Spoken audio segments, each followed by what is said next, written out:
نحمدہ ونصلی علی رسولہ الکریم اما بعد فاعوذ باللہ من الشیطان الرجیم بسم اللہ الرحمن الرحیم رب اشرح لی صدری ویسر لی امری واحلل عقدۃ من لسانی یفقہوا قولی۔ ناظرین، پروگرام اللہ کے خوبصورت نام کے ساتھ آپ کی خدمت میں حاضر ہیں۔ آج ہم اللہ سبحانہ وتعالیٰ کے نام الباسط پر بات کریں گے۔ اس سے پہلے ہم نے اللہ سبحانہ وتعالیٰ کا نام القابض پڑھا، وہ جو تنگی دینے والا ہے، محدود کرنے والا ہے، اور آج ہم پڑھیں گے وہ جو فراخی دینے والا ہے، کشادگی پیدا کرنے والا ہے، پھیلانے والا ہے۔ ان دونوں ناموں کا کمبینیشن بہت خوبصورت ہے۔ ہم سب اپنی زندگی میں دیکھتے ہیں کہ ہمارے حالات اوپر نیچے ہوتے رہتے ہیں۔ بعض اوقات ہمارے دل میں ایک تنگی کا احساس ہوتا ہے اور بعض اوقات کشادگی کا۔ بعض اوقات رزق روزی میں کشادگی ہو جاتی ہے اور بعض اوقات تنگی ہو جاتی ہے۔ بعض اوقات جگہ انسانوں پر تنگ ہونے لگتی ہیں اور بعض اوقات چھوٹی جگہیں بھی انسانوں کے لیے خوشی اور فراخی کا باعث ہوتی ہیں۔ ان کیفیات سے ہر شخص دوچار ہوتا ہے، اور بعض اوقات اسی طرح ایک دن طلوع ہوتا ہے جیسے روزانہ طلوع ہوتا ہے، اور انسان کے دل کے اندر ایک امنگ، امید اور خوشی ہوتی ہے، اور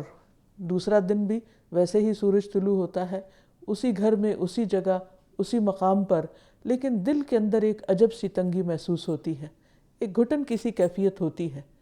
یہ دراصل کون کرتا ہے؟ یہ کیسے ہوتا ہے؟ اور بعض اوقات کوشش کے باوجود بھی انسان اس سے دور نہیں ہو سکتا یا اس کیفیت کو اپنے سے دور نہیں کر سکتا۔ پھر اسی طرح بعض اوقات انسان کی سوچوں میں بھی ایک تنگی یا دل میں ایک تنگی دوسروں کے بارے میں آنے لگتی ہے، اور بعض اوقات انسان دوسروں کے بارے میں بہت وسعت قلب و نظر کا ثبوت دیتا ہے۔ تو یہ تنگی اور کشادگی کی کیفیت ہر شخص ایکسپیرینس کرتا ہے۔ بات یہ ہے کہ اللہ سبحانہ وتعالی ہمارے دلوں کا مالک ہے۔ ہمارے دل اس کے ہاتھ میں ہیں، وہ چاہے تو انہیں کھول دے اور وہ چاہے تو انہیں تنگ کر دے۔ وہ جس سے محبت کرتا ہے اس کا دل ہدایت کے لیے کھول دیتا ہے، اس کا سینہ کشادہ کر دیتا ہے، اور جس کو ہدایت نہیں دینا چاہتا، جسے وہ ناپسند کرتا ہے، اس کا دل تنگ کر دیتا ہے۔ تو آئیے ہم دیکھتے ہیں کہ اس نام کو پہچاننے سے ہماری زندگی پر کیا اثرات پڑتے ہیں۔ تو سب سے پہلے الباسط یعنی اللہ سبحانہ وتعالی جو کشادگی کرنے والا ہے، کھولنے والا ہے، فراخی والا ہے۔ اور باسط کا لفظ عربی زبان میں بسط سے نکلا ہے، جس کا معنی ہوتا ہے ہاتھ بڑھانا، ہاتھ کھولنا، ہاتھ پھیلانا۔ ہاتھ کیوں پھیلایا جاتا ہے؟ کبھی تو کچھ مانگنے کے لیے، کچھ حاصل کرنے کے لیے، کبھی کسی چیز کو پکڑنے کے لیے، کبھی کسی پر حملہ کرنے کے لیے اور مارنے کے لیے، کبھی خرچ کرنے کے لیے بھی ہاتھ پھیلایا جاتا ہے۔ اسی طرح کسی کو ویلکم کرنے کے لیے بھی ہاتھوں کو پھیلایا جاتا ہے۔ یعنی ہاتھ کا پھیلانا ایک طرح سے کشادگی کی علامت ہوتا ہے۔ اللہ سبحانہ وتعالیٰ اپنا ہاتھ کس طرح پھیلاتے ہیں، اس کی کیفیت ہمیں نہیں معلوم، کیونکہ ہمیں نہیں بتایا گیا۔ بہرحال اس نام کا استعمال اللہ سبحانہ وتعالیٰ کے لیے ایک نون حقیقت ہے، ایک معلوم حقیقت ہے کہ اللہ جس کے لیے چاہتا ہے اپنے فضل اور رزق کے خزانے کھول دیتا ہے، اس کی روزی کشادہ کر دیتا ہے۔ بندوں کے دل بھی اس کی حکمت اور رحمت کے ساتھ کھلتے ہیں، یعنی اللہ تعالیٰ کی رحمت اور حکمت سے انہیں شرح صدر حاصل ہوتا ہے، اور پھر جس کے لیے اللہ تعالیٰ چاہے اس کے لیے تنگی پیدا کر دیتا ہے۔ قرآن مجید میں اللہ تعالیٰ فرماتے ہیں لَهُ مَقَالِيدُ السَّمَاوَاتِ وَالْأَرْضِ يَبْسُطُ الرِّزْقَ لِمَن يَشَاءُ وَيَقْدِرُ إِنَّهُ بِكُلِّ شَيْءٍ عَلِيمٌ۔ سورۃ الشورى کی اس آیت کا مطلب یہ ہے کہ آسمانوں اور زمین کی کنجیاں اسی کے پاس ہیں۔ وہ جس کے لیے چاہتا ہے رزق کشادہ کر دیتا ہے، جس کے لیے چاہتا ہے کم کر دیتا ہے۔ بلا شبہ وہ سب کچھ جاننے والا ہے۔ گویا انسانوں کے رزق کا مالک بھی اللہ تعالیٰ ہے، جیسے انسانوں کے دلوں کا مالک اللہ ہے۔ حقیقت یہ ہے کہ اللہ مالک کل شیء، اللہ ہی ہر چیز کا مالک ہے، ہر چیز اس کی ملکیت میں ہے، اس کے کنٹرول میں ہے۔ جہاں جس کو وہ جتنا چاہے اختیار دے سکتا ہے، اس کے لیے وسعت پیدا کر سکتا ہے۔ اس لیے اگر انسان کی زندگی میں رزق فراواں ہے تو اسے اللہ سبحانہ تعالیٰ ہی کی طرف سے سمجھے، نہ کہ اپنی کوششوں کا نتیجہ۔ اور اگر انسان کی زندگی میں رزق تنگ ہے یا تنگی آنا شروع ہو جائے تو اس پر بھی ضرور انسان توجہ دے۔ وہ کون سی ایسی بات ہے کہ جس کی وجہ سے ایسا ہو رہا ہے، کیونکہ بعض اسباب بھی رزق کی تنگی کا باعث بنتے ہیں۔ اسی طرح ہم دیکھتے ہیں کہ رسول اللہ صلی اللہ علیہ وسلم نے فرمایا، اللہ تعالیٰ نے مجھ سے فرمایا کہ خرچ کرو، تم پر خرچ کیا جائے گا۔ اور رسول اللہ صلی اللہ علیہ وسلم نے فرمایا، اللہ کا دایاں ہاتھ بھرا ہوا ہے اور رات دن کی فیاضی سے اس میں کمی واقع نہیں ہوتی۔ کیا تم نہیں دیکھتے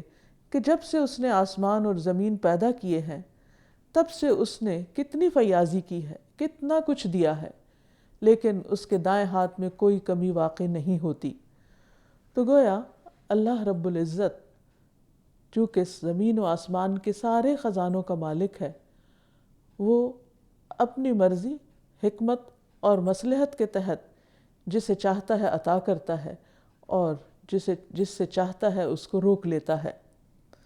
لیکن وہ ہم سے کیا چاہتا ہے کہ اگر ہم یہ چاہتے ہیں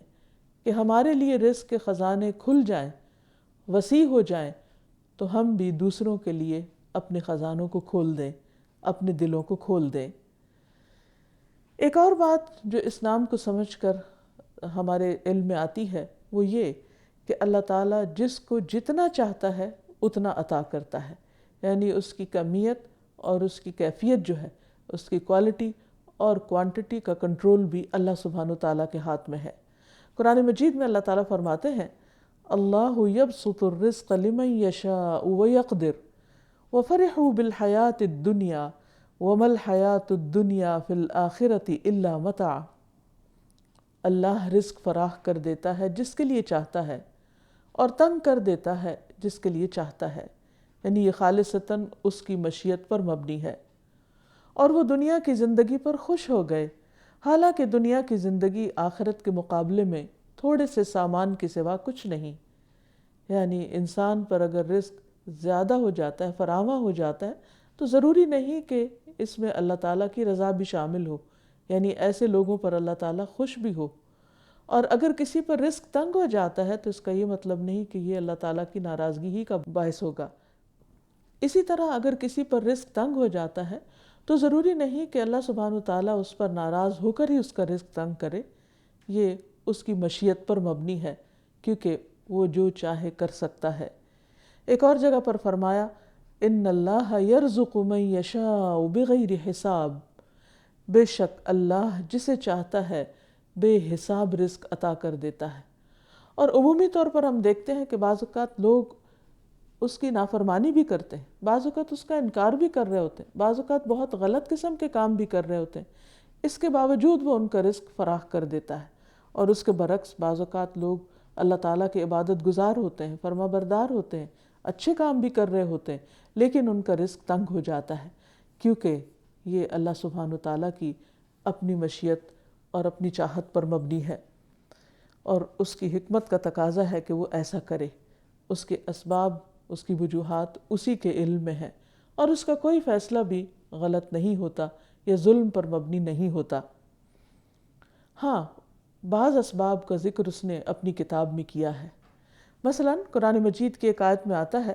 وَلَوْ بَسَطَ اللَّهُ الرِّزْقَ لِعِبَادِهِ لَبَغَوْا فِي الْأَرْضِ وَلَكِنْ يُنَزِّلُ بِقَدَرٍ مَّا يَشَاءُ إِنَّهُ بِعِبَادِهِ خَبِيرٌ بَصِيرٌ۔ اور اگر اللہ اپنے سب بندوں کو وافر رزق عطا کر دے تو وہ زمین میں سرکشی سے ادھم مچا دے، یعنی اللہ تعالیٰ سب کو بے حساب دے سکتا ہے، لیکن کیوں نہیں دیتا؟ کیونکہ پھر دنیا ایک صرف اور صرف فساد کا گھر بن جائے گی۔ مگر وہ ایک اندازے سے جتنا رزق چاہتا ہے نازل کرتا ہے، یقیناً وہ اپنے بندوں سے باخبر ہے اور انہیں دیکھ رہا ہے، یعنی اس کو خود زیادہ بہتر پتہ ہے کہ اسے کس کے رزق میں اضافہ کرنا چاہیے اور کس کو رزق کی تنگی میں مبتلا کرنا چاہیے۔ رزق کا کشادہ ہونا اور رزق کا تنگ ہونا کسی انسان کے اچھے اور برے ہونے کی دلیل نہیں ہے، کیونکہ نیک لوگوں کے لیے بھی رزق کی کشادگی ایک عمدہ چیز ہے۔ اس کے بارے میں ایک حدیث سے ہمیں پتہ چلتا ہے کہ نبی صلی اللہ علیہ وسلم نے ایک بار عمرو بن العاص کو اپنے پاس بلا بھیجا کہ اپنے کپڑے اور اسلحہ تنظیم کر کے میرے پاس آؤ۔ وہ کہتے ہیں کہ میں جس وقت حاضر ہوا تو نبی صلی اللہ علیہ وسلم وضو فرما رہے تھے۔ آپ نے ایک مرتبہ مجھے نیچے سے اوپر تک دیکھا، پھر نظریں جھکا کر فرمایا کہ میرا ارادہ ہے کہ تمہیں ایک لشکر کا امیر بنا کر بھیجوں۔ اللہ تمہیں صحیح سالم اور مال غنیمت کے ساتھ واپس لائے، اور میں تمہارے لیے مال کی اچھی رغبت رکھتا ہوں۔ میں نے عرض کیا، یا رسول اللہ، میں نے مال و دولت کی خاطر اسلام قبول نہیں کیا، میں نے دلی رغبت کے ساتھ قبول کیا ہے، اور اس مقصد کے لیے کہ مجھے آپ کا ساتھ حاصل ہو جائے۔ آپ نے فرمایا، نیک آدمی کے لیے اچھا مال کیا ہی خوب ہوتا ہے، یعنی مال بذات خود کوئی بری چیز نہیں، اگر وہ مال کسی اچھے انسان کے ہاتھ میں ہوگا تو یقیناً وہ خیر اور بھلائی کے کاموں پر خرچ ہو رہا ہوگا۔ لیکن بعض لوگوں کے لیے یہ مال آزمائش بن جاتا ہے، جیسا کہ منافقین کے لیے۔ اللہ سبحانہ وتعالیٰ جو الباسط ہے، جو فراخی دینے والا ہے، وہ جب اپنے خاص فضل سے لوگوں کو فراخی عطا کرتا ہے تو بعض اوقات لوگوں کے لیے وہ فراخی سخت آزمائش کا باعث بن جاتی ہے، اور اس کی وجہ سے وہ بعض اوقات ایک دوسرے پر فخر کرنے لگتے ہیں، یا ایک دوسرے کے ساتھ کمپٹیشن میں آ جاتے ہیں، ایک دوسرے کو نیچا دکھانے لگتے ہیں، یا جن کے پاس نہیں ان کو اپنے سے حقیر جاننے لگتے ہیں۔ تو یہ سب انسان کے لیے ایک آزمائش ہے، اس پر انسان کو اترانا نہیں چاہیے، فخر نہیں کرنا چاہیے، اور مال کو حق کے ساتھ حاصل کر کے حق کی جگہ پر اور حق کی راہ پر ہی لگانا چاہیے، اور ایسی چیزوں سے پرہیز کرنا چاہیے جو اللہ تعالیٰ کو ناراض کرنے والی ہوں، کیونکہ بعض لوگوں کے لیے رزق کی کشادگی شر کا باعث بن جاتی ہے اور برے انجام کا باعث بنتی ہے، جیسا کہ قارون کا قصہ سب کو معلوم ہے۔ پھر اسی طرح الباسط کے ایک معنی ہے ہاتھ پھیلانے والا، یعنی بندوں کی طرف ہاتھ پھیلانے والا تاکہ وہ اس کی طرف لوٹیں توبہ کے ساتھ، اپنی بخشش مانگتے ہوئے۔ اللہ سبحانہ وتعالیٰ لوگوں کی توبہ قبول کرنے کے لیے بھی ہاتھ پھیلاتا ہے کہ جنہوں نے گناہ کیے ہیں ان کو مہلت دیتا ہے، ان کو امید دلاتا ہے کہ میں تمہارے گناہ معاف کر دوں گا، تم میری طرف واپس پلٹ آؤ۔ اس سلسلے میں ابو موسیٰ اشعری رضی اللہ تعالیٰ عنہ کی ایک حدیث ہے، وہ روایت کرتے ہیں کہ اللہ رب العزت رات کے وقت اپنا ہاتھ پھیلاتا ہے تاکہ دن کے گناہگار کی توبہ قبول کر لے، اور دن کو اپنا ہاتھ پھیلاتا ہے تاکہ رات کے گناہگار کی توبہ قبول کر لے، یہاں تک کہ سورج مغرب سے طلوع ہو جائے۔ یعنی اللہ سبحانہ وتعالیٰ بندوں کی طرف اس لیے متوجہ ہوتے ہیں تاکہ بندے اس کی طرف لوٹ آئیں، اپنے گناہوں کی معافی مانگ لیں، اپنے اوپر گناہوں کے جو بوجھ لاد کر اپنے آپ کو پریشان کیے ہوئے ہیں ان سے آزاد ہو جائیں۔ پھر اسی طرح اللہ سبحانہ وتعالیٰ سوالیوں کو عطا کرنے کے لیے بھی ہاتھ پھیلاتا ہے۔ ابن مسعود رضی اللہ عنہ سے روایت ہے کہ رسول اللہ صلی اللہ علیہ وسلم نے فرمایا، جب رات کا آخری تہائی حصہ باقی رہ جاتا ہے تو اللہ عز و جل آسمان دنیا پر نزول فرماتے ہیں، پھر آسمانوں کے دروازے کھول دیے جاتے ہیں، پھر اللہ عز و جل اپنے ہاتھوں کو پھیلا کر فرماتے ہیں، ہے کوئی مانگنے والا کہ اس کی درخواست پوری کر دی جائے، ہے کوئی استغفار کرنے والا کہ اس کو بخش دیا جائے، اور یہ سلسلہ طلوع فجر تک چلتا رہتا ہے۔ یعنی جب تک فجر کی اذان نہیں ہوتی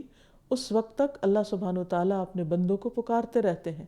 کہ اے بندو اٹھو اور معافی مانگ لو، اے بندو اٹھو اور اپنی ضروریات مجھ سے مانگ لو، میں تمہاری ضروریات پوری کر دوں گا، میں تمہاری دعائیں قبول کر لوں گا۔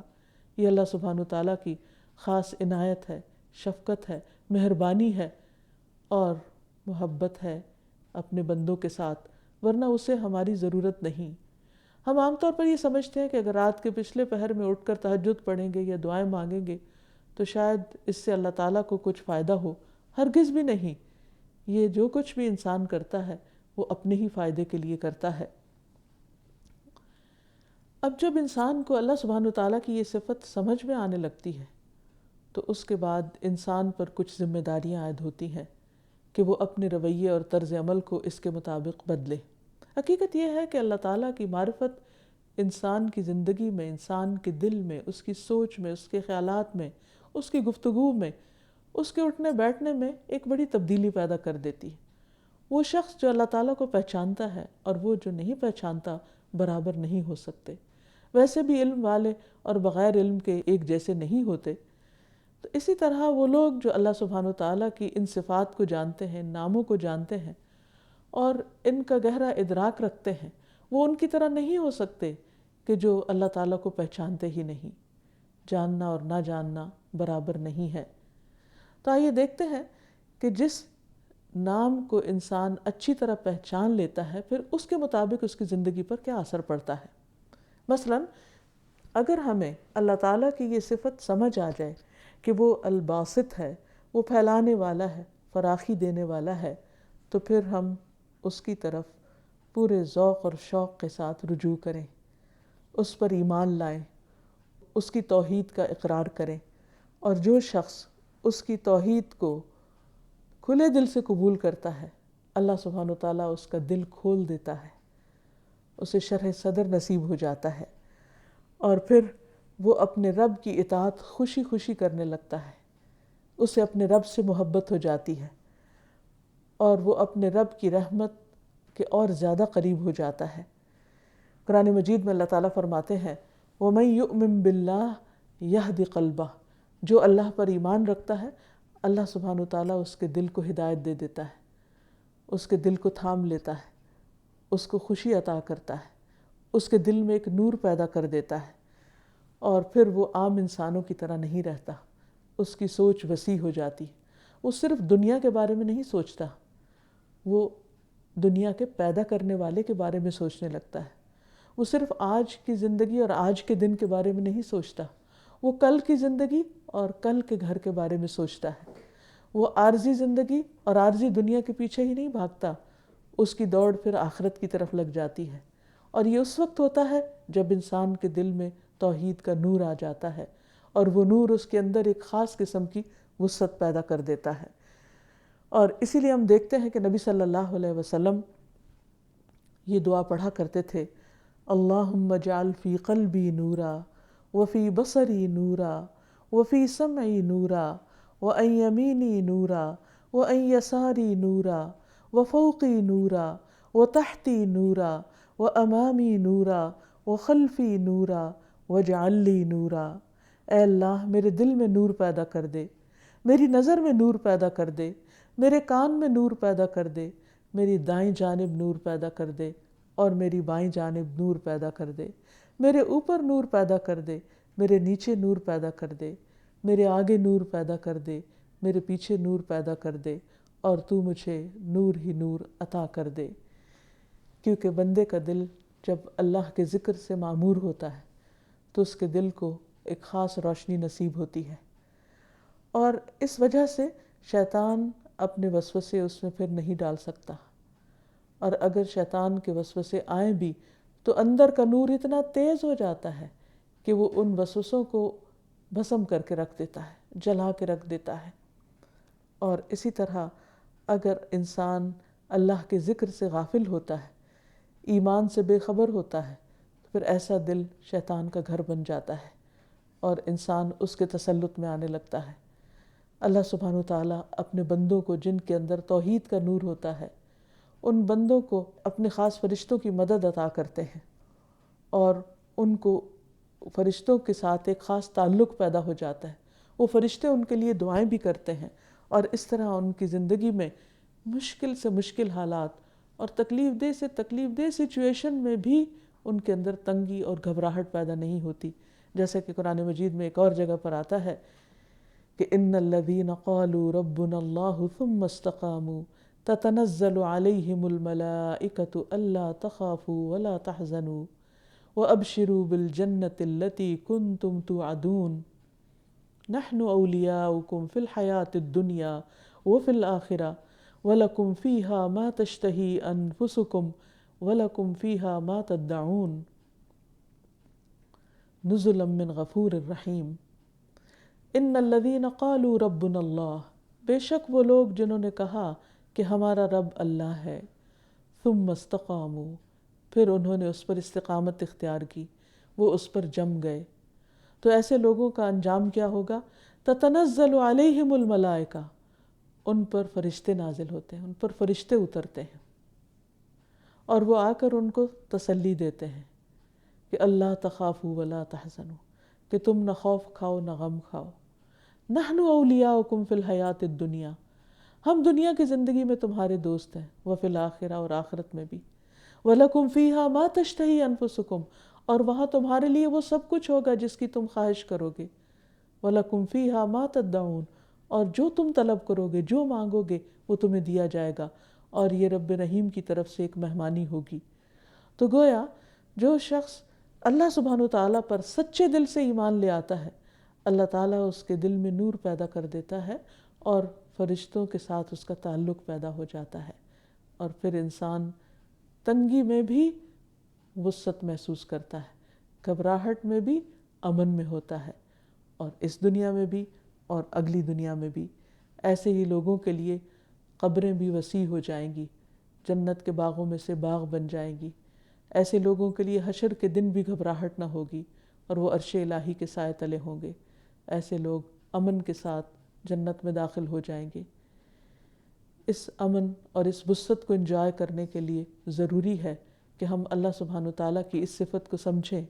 اور اس کے مطابق اپنے اندر بھی وسعت لائیں۔ اور جب انسان اپنے اندر وسعت لاتا ہے تو پھر وہ بندوں کا بھی خیر خواہ بن جاتا ہے، وہ بندوں سے لینے والا نہیں، بندوں کو دینے والا بن جاتا ہے، اور کوئی بھی شخص بندوں کو دے نہیں سکتا جب تک کہ اس کے اپنے دل میں وسعت نہ ہو۔ دل کی وسعت ہی ہاتھ میں وسعت پیدا کرتی ہے، دل کی وسعت ہی انسان کے لیے دوسروں کے بارے میں ان کی خطائیں معاف کرنے کا ذریعہ بنتی ہے، اور ان کے لیے انسان کا دل بڑا ہو جاتا ہے۔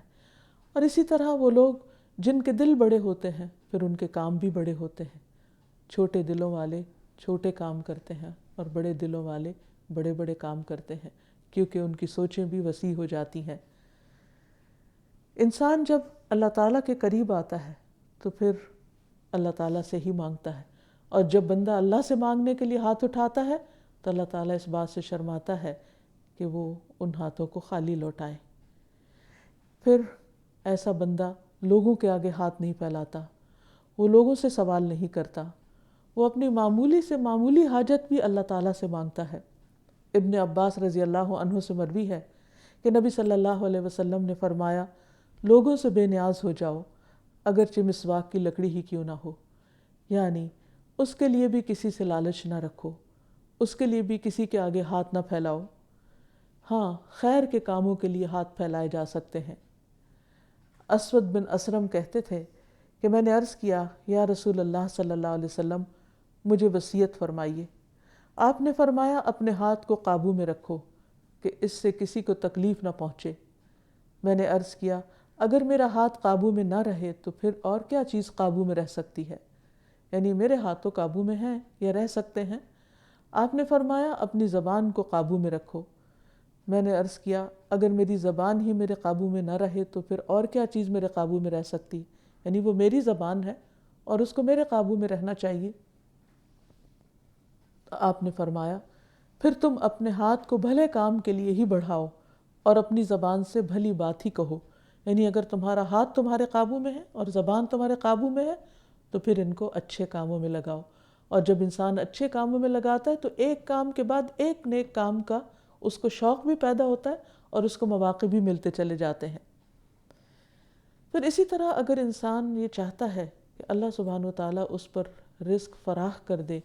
تو اس کے لیے انسان کو چاہیے کہ وہ بھی اللہ تعالیٰ کا فرما بردار بن جائے، کیونکہ انسان کے لیے اللہ کی اطاعت سے رزق میں برکت آتی ہے۔ برکت کا مطلب ضروری طور پر یہ نہیں ہوتا کہ مال کی تعداد میں زیادتی ہو جاتی ہے، یعنی کاؤنٹنگ بڑھ جاتی ہے، بلکہ تھوڑا رزق بھی اس کے لیے بہت زیادہ محسوس ہوتا ہے۔ اور یہ بھی ایک عام تجربے اور مشاہدے کی بات ہے کہ بعض اوقات انسانوں کے پاس بے شمار ہوتا ہے، ان گنت ہوتا ہے، لیکن اس کے باوجود وہ خوف کا شکار ہوتے ہیں، دل کی تنگی کا شکار ہوتے ہیں۔ اور بعض لوگوں کے پاس بس ضرورت کا ہوتا ہے، لیکن اس کے باوجود وہ فکر مند نہیں ہوتے، غمگین نہیں ہوتے، وہ اس میں بھی خوش رہتے ہیں، اور اس تھوڑے میں بھی ان کے لیے بہت برکت ہو جاتی ہے۔ پھر اسی طرح عبداللہ بن مسعود رضی اللہ عنہ سے روایت ہے، وہ کہتے ہیں کہ رسول اللہ صلی اللہ علیہ وسلم نے فرمایا، جو چیز تمہیں جنت کے قریب کر سکتی ہے میں نے تمہیں اس کا حکم دے دیا ہے، اور جو چیز تمہیں جہنم کے قریب کر سکتی تھی میں نے تمہیں اس سے منع کر دیا ہے۔ روح القدس یعنی جبریل نے میرے دل میں یہ بات ڈالی ہے کہ کوئی جان اپنے رزق کی تکمیل کے بغیر نہیں مرتی، یعنی ہر شخص اپنا رزق پورا کر کے ہی مرتا ہے۔ بس تم اللہ تعالیٰ سے ڈرو اور رزق کی تلاش میں میانہ روی اختیار کرو، کہیں ایسا نہ ہو کہ رزق کا مؤخر ہونا تمہیں اس بات پر اکسا دے کہ تم اللہ تعالیٰ کی نافرمانیاں کر کے اس کی تلاش میں پڑ جاؤ۔ یاد رکھو جو کچھ اللہ تعالیٰ کے پاس ہے وہ اس کی اطاعت کر کے ہی حاصل کیا جا سکتا ہے، یعنی اگر تم چاہتے ہو کہ تم پر رب کی نوازشیں ہوں تو تم بھی اس کی طرف رجوع کرو، جیسا کہ قرآن مجید میں آتا ہے کہ اذا سألک عبادی انی فانی قریب، جب میرے بندے آپ سے میرے بارے میں پوچھیں تو آپ بتا دیجئے کہ بے شک میں قریب ہی ہوں، اجیب دعوت الداعی اذا دعانی، میں پکارنے والے کی پکار کا جواب دیتا ہوں جب بھی وہ مجھے پکارتا ہے۔ فَلْيَسْتَجِيبُوا لِي، چاہیے کہ وہ بھی میری بات مانے، یعنی اگر انسان یہ چاہتا ہے کہ اس کی دعا قبول ہو تو اسے چاہیے کہ وہ اللہ تعالیٰ کا فرما بردار بنے،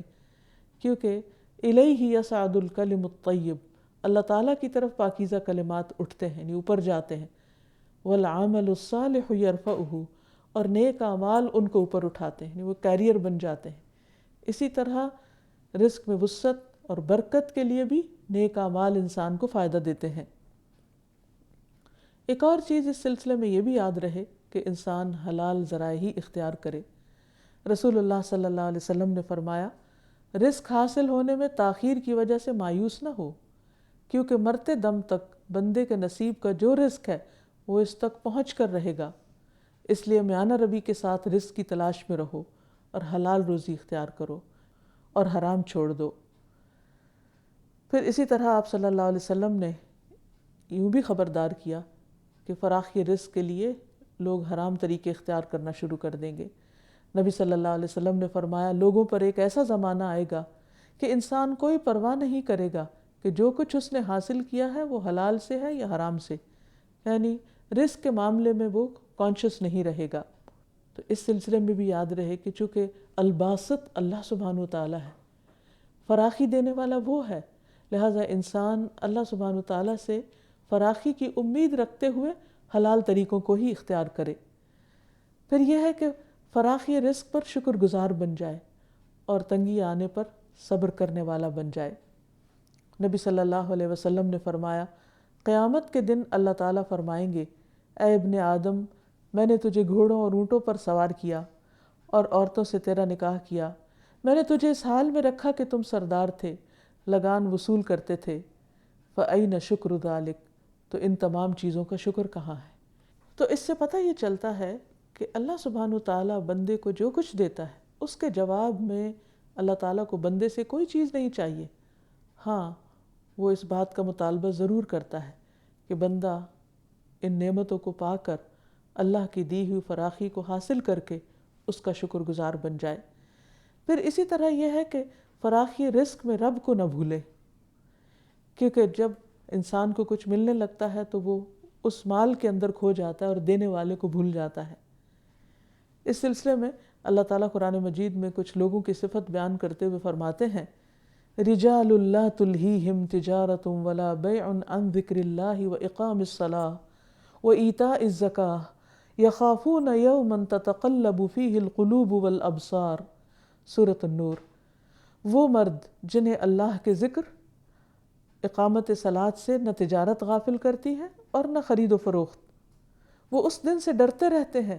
جس میں دل اور آنکھیں اکڑ جائیں گی۔ یعنی کچھ لوگ اللہ کے ایسے بندے بھی ہیں کہ جن کے پاس جب رزق زیادہ آتا ہے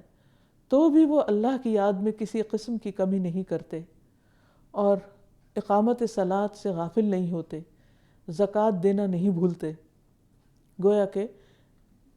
انسان کے لیے مال آزمائش ہے، اور وہ آزمائش کیا ہے کہ جب وہ مال انسان کو حاصل ہوتا ہے تو کیا پھر بھی وہ اللہ تعالیٰ کو یاد رکھتا ہے؟ تو ایسے لوگ جو اللہ کے پسندیدہ ہیں، جن کے دلوں میں نور ہوتا ہے، ایمان ہوتا ہے، وہ دنیا کی تمام نعمتوں میں ہوتے ہوئے بھی اپنے رب کو یاد رکھتے ہیں، جس طرح وہ مال کو کماتے ہوئے اپنے رب کو یاد رکھتے ہیں۔ حقیقت یہ ہے کہ انسان کے پاس جو مال آتا ہے اس کے لیے انسان کو محنت اور کوشش کرنی پڑتی ہے، اور محنت اور کوشش کی مثال ایسی ہے کہ جیسے مثال کے طور پر اگر کسی انسان کو بتایا جائے کہ تمہارے لیے پہاڑ کی چوٹی پر 1 کلو سونا رکھا ہوا ہے، وہ تمہارے ہی نام کا ہے، تمہارے ہی حصے کا ہے، تمہیں ہی ملے گا، لیکن اس کے لیے تمہیں کوشش کرنا پڑے گی، اور وہ کوشش یہ کہ پہاڑ کی چوٹی تک تمہیں جانا پڑے گا۔ اب اگر انسان یہ سوچے کہ اگر وہ میرے ہی نام کا ہے تو میرے پاس خود ہی آ جائے گا، تو وہ لڑک کر نہیں آئے گا نیچے، انسان ہی کو اوپر چڑھنا پڑے گا، اور بعض اوقات اوپر چڑھنے کے لیے انسان کو سخت محنت کرنا پڑتی۔ تو رزق کے کمانے میں بھی انسان کو محنت کرنی پڑتی ہے،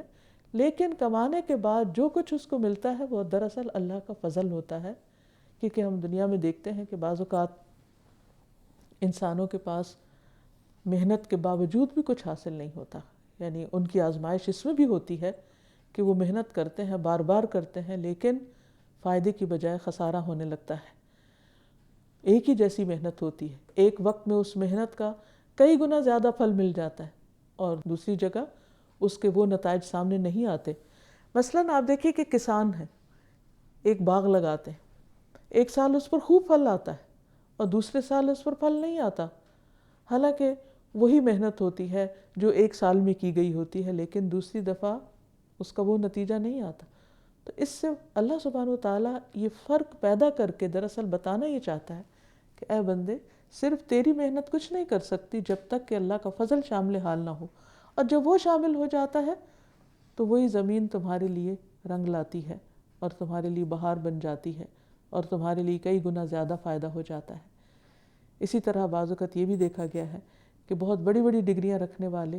بعض اوقات ان کے پاس کوئی جاب نہیں ہوتی، اور بعض اوقات بالکل ان پڑھ لوگ جن کو ایک لفظ بھی نہیں آتا، جو صرف انگوٹھا لگا کر کام کرتے ہیں، ان پر اللہ سبحانہ وتعالیٰ کا بہت بڑا فضل ہوتا ہے، بہت بڑی رحمت ہوتی ہے۔ ٹھیک ہے کہ اسباب اختیار کرنا اپنی جگہ، لیکن بندہ مومن ہمیشہ یہ سمجھتا ہے کہ ان اسباب کو اختیار کرنے کے بعد جو دینے والا ہے وہ دراصل اللہ ہے، تو یہ سب مال و دولت ان کو اللہ کی یاد سے پھر غافل نہیں کرتا۔ جب انسان یہ سمجھتا ہے کہ یہ میرے زور بازو کا نتیجہ ہے،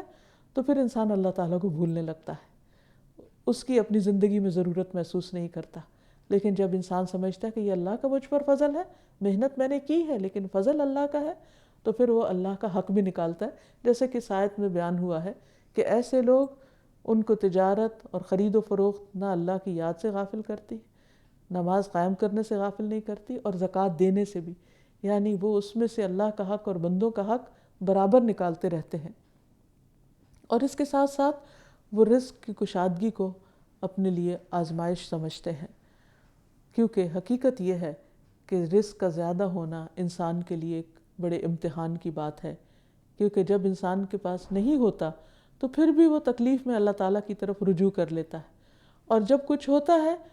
تو عام طور پر بھولنے لگتا ہے، غافل ہونے لگتا ہے، کیونکہ جب رزق زیادہ ہوتا ہے تو پھر انسان کی دنیا کی طرف کشش بڑھنے لگتی، دنیا کی طرف رغبت زیادہ ہو جاتی، اور اس رغبت میں پھر وہ ایسا مشغول ہوتا ہے، اس کے ساتھ ایک کے بعد ایک چیز اس کے سامنے آتی چلی جاتی ہے کہ جس کی وجہ سے وہ اپنے آپ کو روک نہیں سکتا، ریزسٹ نہیں کر سکتا، اور یوں بعض اوقات ایک قدم کی پھسلن اس کو بہت دور لے جاتی ہے اللہ سبحانہ وتعالیٰ سے۔ تو بندہ مومن جو اللہ کے الباسط ہونے پر یقین رکھتا ہے، وہ اپنے اندر بھی اس صفت کو لاتا ہے، اور اپنے ہاتھ بھی بندوں کے لیے کھول دیتا ہے، کیونکہ خرچ کرنا اور نہ کرنا برابر نہیں ہوتا۔ رسول اللہ صلی اللہ علیہ وسلم نے فرمایا، اے ابن آدم، اپنی ضرورت سے زائد مال خرچ کر دینا تیرے لیے بہتر ہے، اگر تو اس کو روک لے گا تو یہ تیرے لیے برا ہوگا، اور دینے کی ابتدا اپنے اہل و عیال سے کرو، اوپر والا ہاتھ نیچے والے ہاتھ سے بہتر ہے۔ اور جب انسان اللہ تعالیٰ کے راستے میں دینے لگے تو پھر مفلسی سے نہ ڈرے، غربت سے نہ ڈرے، کیونکہ اللہ کا وعدہ ہے کہ اگر تم دو گے تو میں تمہیں اور زیادہ دوں گا۔ وَمَا أَنفَقْتُم مِّن شَيْءٍ فَهُوَ يُخْلِفُهُ وَهُوَ خَيْرُ الرَّازِقِينَ، اور جو کچھ بھی تم خرچ کرتے ہو تو وہ اس کی جگہ تمہیں اور دے دیتا ہے، اور وہی سب سے بہتر رازق ہے۔ پھر اسی طرح حضرت اسماء رضی اللہ تعالیٰ عنہ سے آپ صلی اللہ علیہ وسلم نے فرمایا کہ خرچ کرو،